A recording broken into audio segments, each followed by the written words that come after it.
अस्सलाम वालेकुम एवरीवन। और पाकिस्तान की जो बैटिंग है वो बहुत ज़बरदस्त हुई। हाँ, रिजवान ने 50 स्कोर किया, लेकिन जो अभी मैं बात करूंगा वो करूंगा इफ्तिखार अहमद की। और एट द एंड जो है द ग्रेट बाबर आजम की। बाबर आजम ने का आखिरी जब 2-3 ओवर रह गए थे तो 80 कुछ स्कोर था और लग रहा था कि वो शायद कर पाएंगे कि नहीं कर पाएंगे, लेकिन ज़बरदस्त बैटिंग की। 18वें ओवर में भी उसने आई थिंक दो चौके, एक छक्का मारा, फिर आखिरी ओवर में भी एक छक्का और दो चौके मार के अपनी सेंचुरी को मुकम्मल की। बहुत ज़बरदस्त है और यही बैटिंग जो है वो रिक्वायर्ड होती है। आई थिंक 174-173 का स्ट्राइक रेट था। 101 स्कोर किया, आखिरी बॉल पे छक्का मार के, चौका मार के उसने अपनी सेंचुरी मुकम्मल की। और यही ज़बरदस्त बैटिंग होती है कि आप अपना एक पर्सनल गोल भी सेट करते हो। यस, टीम को जीतना चाहिए, यस टीम का अच्छा स्कोर हो गया था। 192 is better than the last previous game जो कि 184 समथिंग कुछ स्कोर था, लेकिन ज़बरदस्त बैटिंग। और ये बैटिंग जो है हमें चाहिए होती है बाबर आजम से। आज जो है कल के मैच में बाबर आजम और रिजवान नहीं चले थे, लेकिन आज की जो मैच में है वो बाबर आजम और रिजवान चले। रिजवान की भी बड़ी अच्छी बैटिंग थी, लेकिन जब हमारी एक दो विकेटें गिरी, जैसे फखर जमान 0 पे आउट हो गए अनफॉर्चुनेटली, सैम अयूब आउट हो गया 0 पे, तो बहुत ज़्यादा डिफिकल्टी सिचुएशन क्रिएट हो गई थी। इमाद ने भी थोड़ा सा स्कोर किया, 3-4 स्कोर किया उसने।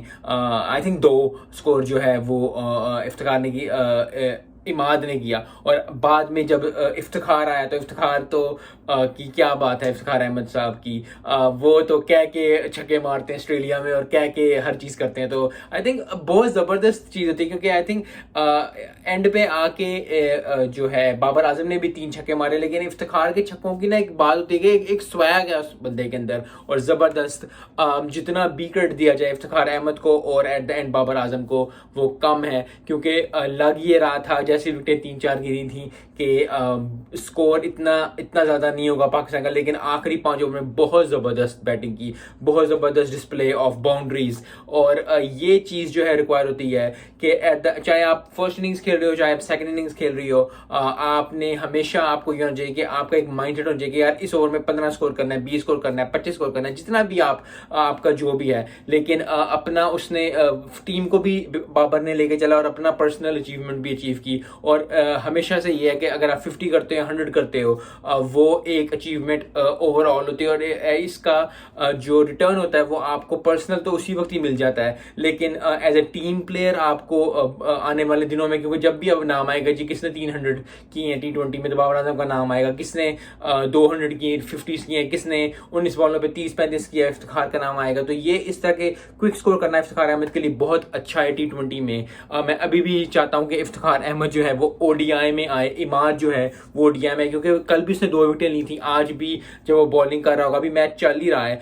ऑलमोस्ट जो है वो न्यूजीलैंड जो है वो मैच जो है वो हार गया हुआ है। 147 स्कोर है, अभी 7 आउट हो गए हुए हैं, आखिरी ओवर चल रहा है, तो ये मैच तकरीबन डन एंड डस्टेड है न्यूजीलैंड के लिए। लेकिन सिर्फ यही बात है कि बॉलिंग भी बहुत ज़बरदस्त हुई है। बैटिंग ने हमें वो चार्म दिया है, लेकिन बॉलिंग, हारिस रऊफ की बॉलिंग इज़ एक्सेप्शनल, बहुत ज़बरदस्त बॉलिंग कर रहा है। आई थिंक वो वही चीज़ करना चाह रहा है जो कि पिछले 1.5-2 सालों में उसने अपने आप को मेंटेन रखा हुआ है। कुछ थोड़े से पैचेस आए थे जिसमें वो अच्छी बॉलिंग नहीं कर रहे थे, लेकिन Haris Rauf has been done great. और बाकी भी बॉलर्स जो हैं वो अच्छे करे हैं। जो इमाद वसीम है उन्होंने भी एक विकेट ली, तो ओवरऑल जो है हमारी पूरी टीम परफॉर्म करी और ये बहुत अच्छा है। लेकिन मैं जो चाहूँगा वो ये चाहूँगा, जो कि मैं पिछले कुछ वीडियोस में कह रहा हूँ, वो ये कि इस T20 की परफॉर्मेंस को हमने ODI में कन्वर्ट करना है, क्योंकि एशिया कप भी जो है वो ODI में है और वर्ल्ड कप भी जो है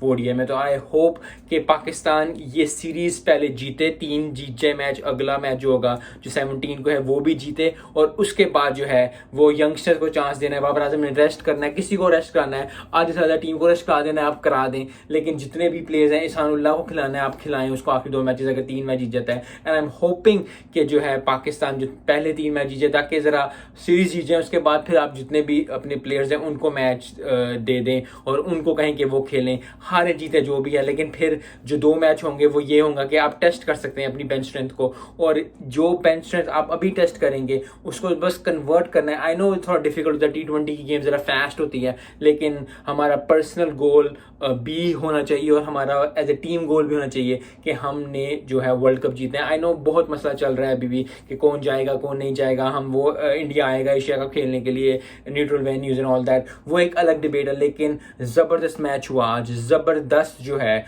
बाबर आजम ने अपना स्किल शो किया। जो काफ़ी लोग कहते हैं स्ट्राइक रेट, आज 174 का स्ट्राइक रेट था, बहुत ज़बरदस्त। इफ्तिखार अहमद का भी 172 173 का स्ट्राइक रेट था, तो बहुत ही अच्छी डिस्प्ले मिला और एज ए टीम एफर्ट मिल रहा है देखने को, और ये ज़बरदस्त चीज़ है। क्योंकि कभी कभी होता है जैसे वर्ल्ड कप में भी देखा गया कि एट द बाबर आजम ने परफॉर्म मैच में किया, या इफ्तिखार अहमद परफॉर्म कर रहा है, या शान मसूद परफॉर्म कर रहा है, ओवरऑल परफॉर्मेंस जो थी वो चिप इन पूरी टीम एज अ होल नहीं, एक दो लोग परफॉर्म करते हो और जीत हो जाती है। सो ओवरऑल जब भी आप परफॉर्म करते हो एज अ टीम के, आपके बैट्समैन भी परफॉर्म कर रहे हैं, आपकी बॉलिंग परफॉर्म करी है, हम कैचेस भी नहीं छोड़ रहे, सो ये बहुत ज़बरदस्त साइन होता है कि the team is getting better और जेल बहुत ज़्यादा अच्छी हुई है। सो आज के लिए इतना ही। ज़बरदस्त, thank you very much for watching my videos. और दूसरी बात ये कि सबको मुबारक हो के पाकिस्तान जीत गया है। मिलते हैं नेक्स्ट वीडियो में। अस्सलाम वालेकुम।